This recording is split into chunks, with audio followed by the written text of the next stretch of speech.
some point my husband was just telling me a story about his, school days, and a friend of his, he'd gone over to his friend's house. I think they were 7 or 8, and he had to come home early because his friend was in trouble for pushing his own little sister into the pond in the back of their house. And I don't know why that story stuck with me. I mean, she was fine. The parents pulled her out. The guy grew up to be fine. She grew up to be fine. I've met him, and he's perfectly nice. But that sort of stuck with me because there was something about the idea that there might be a family dynamic that would lead a brother to push a sister into the lake, and how that might change afterwards. That sort of stuck with me. And partly because I'm a terrible swimmer myself, I have sort of fear about it. And as I started to think about that idea, I thought, well, what if she was older? What if the parents weren't there? What if, and of course making the story a little bit darker as it went along. But it all sort of started with the idea of a girl sort of falling into the lake.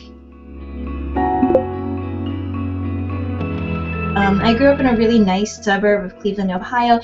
And one of the things that's sort of odd about the time that I was living there is that from about 5th grade until right after I left from college, there were 3 different girls who died at a young age, who ended up being murdered. And I remember one of them happened when I was in 5th grade, and the teacher had to sit down and talk to us about this thing that had happened. And it really made an impression on me at the time, because I was thinking, I was 10 years old, thinking, oh, you can be young and die suddenly, and there are all these things can happen. The first age at which I think death really became an idea to me, and I remember sort of being haunted by that, and then by the 2 later sort of deaths as well, sort of thinking, well, what is it like when you're young, and what is it like for your family to lose somebody so suddenly and in such strange circumstances, and to have all those questions not answered, and to know that this was a person that you lost who was very, very early in their life.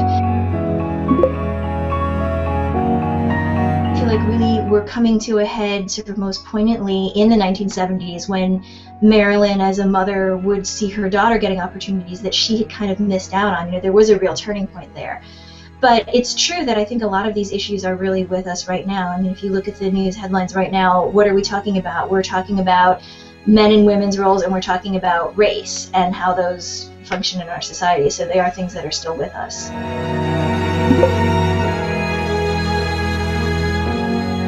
I feel like that's sort of this false dichotomy that it's either, a literary book or it's a page turner. And I feel like really the best books are drawing you in and are keeping you going, whether it's by suspense or whether it's because you're so involved with this character that you just want to watch their every move. Whatever it is, there should be something that makes you keep turning the pages. That shouldn't be something that we relegate just to, quote-unquote genre books. One of the things that I've really enjoyed hearing from readers is that they say that this book really sucked them in, and a lot of them say that they finished it in 1 sitting or 2 sittings, and some of them say, you kept me up all night, and for that I'm sort of grateful but also kind of apologetic, and I feel like I should buy them a coffee or something like that.